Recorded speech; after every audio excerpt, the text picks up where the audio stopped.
السلام علیکم، میں ہوں محمد اظہر اور آج گفتگو کا عنوان ہے سزا اور آزمائش۔ اگر سزا اور آزمائش کو جسم دیا جائے تو یہ دونوں ایک ہی طرح کے نظر آئیں گے، کیونکہ یہ ہماری سوچ اور ہماری عقل کے ساتھ اس کا تعلق ہوتا ہے۔ اگر آپ عاجزی کے ساتھ سوچیں گے تو یہ آپ کو لوگوں کی آزمائش لگے گی، اگر آپ متکبرانہ سوچیں گے تو یہ آپ کو لوگوں کی سزا لگے گی۔ جس کو اللہ رب العزت سزا کہے بس وہ سزا ہے، باقی ہر چیز آزمائش ہے۔ یہ میرا اپنا وجد ہے، اس میں آپ کو غور دلانا چاہتا ہوں کہ اس بات کا اس لیے بھی فائدہ ہے، یہ موضوع اس لیے بھی ضروری ہے کہ ہمارے نزدیک ہر تیسرا شخص اس بات کا قائل ہے کہ جو سامنے والا ہے، جو پریشان ہے، یہ اپنے حالات اور اپنے ہاتھ کی وجہ سے ہے، یعنی اس کے جو عمل ہیں اسی طرح کے اس کو سوٹیبل تھے۔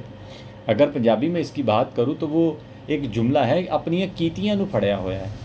تو جو یہ اپنے عملوں کی وجہ سے پریشان ہے، اس کو ہم اکثر سزا کا نام دیتے ہیں، حالانکہ وہ آزمائش بھی ہو سکتی ہے۔ اب خود سے ہی ہم اپنے متکبرانہ انداز سے، جو ہمارے اندر کی ایک چیز ہے کہ ہم تو کبھی غلطی کرتے ہی نہیں، اگلے نے جو غلطی کی ہے اس کو فوراً سزا ملی۔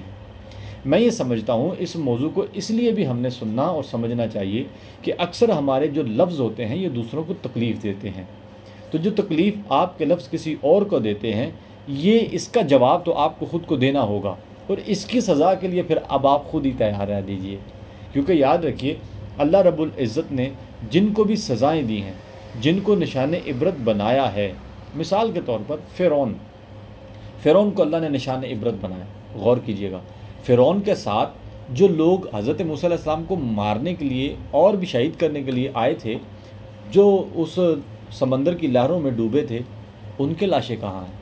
کیا وہ فرعون کے ساتھ کوئی نشان عبرت نہیں بننا چاہیے تھا؟ آپ کہیں گے ہاں بالکل بننا چاہیے تھا، لیکن اللہ نے فرعون کو کیوں رکھا؟ کیونکہ یاد رکھیے جو متکبرانہ وضاحت سے باتیں کرے گا جواب اس کو دینا پڑے گا، باقیوں کو جن کو چھپانا چاہے اللہ چھپا لے گا۔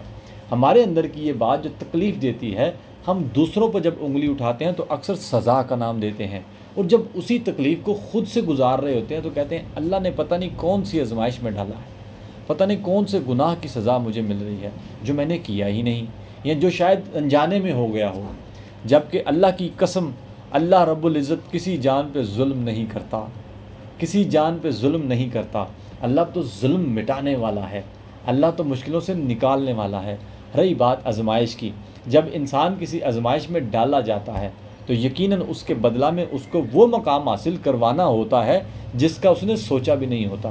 مثال کے طور پر اس پہ ایک حدیث سنیے گا کہ نبی کریم صلی اللہ علیہ وسلم نے ارشاد فرمایا، قیامت والے دن ایک شخص کو بلایا جائے گا جس کی زندگی میں سب سے زیادہ ظلم ہوئے ہوں گے، یعنی تکلیف ہوئی ہوگی، اسے زندہ رہنے کے لیے لمحہ لمحہ تکلیف ہوئی ہوگی، مطلب وہ ہر دفعہ، ہر وقت، ہر لمحہ تکلیف میں رہا ہوگا۔ اس شخص کو بلایا جائے گا اور اس کو دنیا کی اس تکلیف کی وجہ سے، پریشانیوں کی وجہ سے، یہ جنت کا جو ایک ٹکڑا اس کو انعام میں دیا جائے گا، وہ جنت دیکھے گا، واپس پلٹے گا اور بولے گا، یہ حدیث شریف کے لفظ ہیں، اس کا مفہوم بیان کر رہا ہوں، بولے گا، کہے گا یا اللہ یہ میرے لیے ہے؟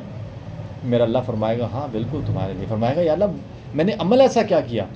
فرمایا جو تم نے دنیا میں تکلیفیں دیکھی ہیں نا، یہ اس کا بدلہ ہے۔ وہ شخص رکے گا اور کہے گا کہ یا اللہ ان تکلیفوں کا بدلہ یہ ہے؟ اللہ فرمائے گا ہاں۔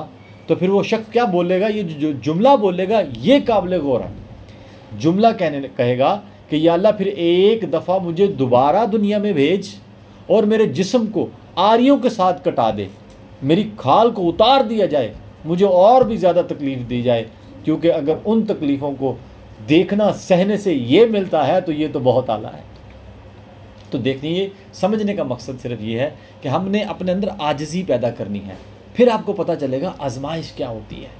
اپنے اندر متکبرانہ انداز پیدا کریں گے تو پھر آپ کو ہر دوسرے شخص کی سزا نظر آئے گی کہ یہ تو سزا ہے، اس کو تو اللہ نے پکڑ لیا ہے۔ نہ جی نہ، اللہ رب العزت مہلت دیتا ہے، اللہ رب العزت بڑا رحیم ہے، کریم ہے۔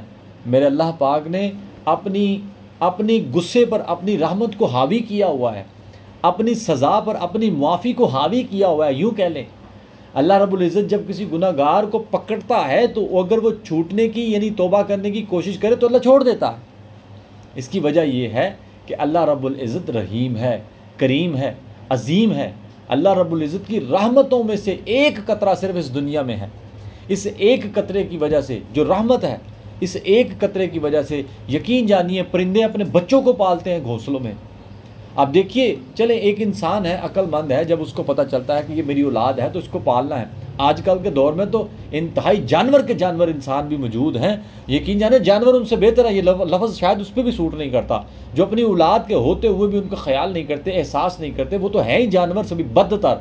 لیکن جانوروں کو بھی اللہ رب العزت سکھا دیتا ہے کہ جس کو تم نے پیدا کرنا ہے نا، اس کو ذرا درندوں سے بچانا.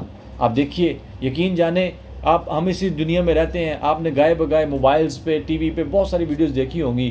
کبھی ہرن جو ہے وہ بھاگتی ہے، اپنے بچے کو بچاتی ہے، خود شیروں کے منہ میں آ جاتی ہے. یہ کئی چیزیں آپ کو ایسی دکھیں گی جس پہ ماں باپ کا ایک رول آپ کو ایسا دکھے گا. Is a protect, is a big shield. یقین جانیں. اور اس کی وجہ کیا ہے؟ اللہ کی ایک رحمت. اور یہ وہ ہیں جس پہ اللہ کی ایک رحمت کا خطرہ ہے. اللہ خود کتنا رحیم ہوگا. یہاں پہ یقین جانے میں نے گھر میں برڈز پالے ہیں، تو ان برڈز کے جو بچے ہیں میں اپنے گھر والوں سے بات کر رہا تھا کون سکھاتا ہے ان کو کہ دانہ جو لے رہے ہیں وہ باجرہ بڑا سخت ہوتا ہے، وہ اس کو پیستا ہے اپنے منہ میں، پیس کر اس کے بعد اپنے بچوں کے منہ میں ڈالتا ہے. کس نے سکھایا اس کو؟ یہ اللہ کی اس رحمت کا ایک قطرے کا کمال ہے کہ اس دنیا میں ہر شخص کے اندر ایک انسان چھپا ہے جو محبت سے بھرا ہوا ہے. تو اللہ سے آج ہی تعلق بنائیے اور لوگوں کی سزاؤں کو دیکھنے کی بجائے اپنی آزمائش سے بچ جائیے. چلے میں آپ کو سزا کا نہیں کہتا، یہ ہم اپنے آپ کو سزا کا نہیں کہتے، ہم سزا سے نہیں آزمائش سے بچ جاتے ہیں. اللہ تعالیٰ ہماری اور سامنے والوں جو بھی پریشان حال ہے سب کی پریشانیاں دور فرمائے. کیونکہ اللہ رب العزت فرماتا ہے جب تو کسی کے لیے دعا کرتا ہے، رستے آسان کرتا ہے، تو اللہ رب العزت تمہارے لیے بھی رستے آسان کرتا ہے. حدیث پاک ہے تم دنیا والوں پہ رحم کرو، اللہ تم پر رحم کرے گا. اسی کے ساتھ اجازت دیجیے گا. السلام علیکم ورحمۃ اللہ وبرکاتہ.